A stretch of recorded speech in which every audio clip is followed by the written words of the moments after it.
আমার পিছনে বিশাল আকার একটি বৃক্ষ দেখতে পাচ্ছেন, একে বান্দরহুলা বলা হয়।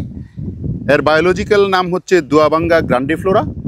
স্কটিশ ফিজিশিয়ান ফ্রান্সিস হ্যামিল্টন 1799 সালে এই উদ্ভিদটির সন্ধান পান হচ্ছে ত্রিপুরায়। ত্রিপুরার স্থানীয় লোকজন একে দুয়াবাঙ্গা নামে ডাকত।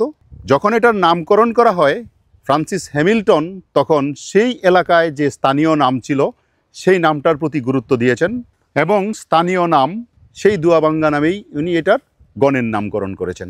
এটি একটি বিশাল আকার বৃক্ষ, বিশেষ করে আমাদের পার্বত্য চট্টগ্রাম অঞ্চলে প্রচুর দেখা যায়।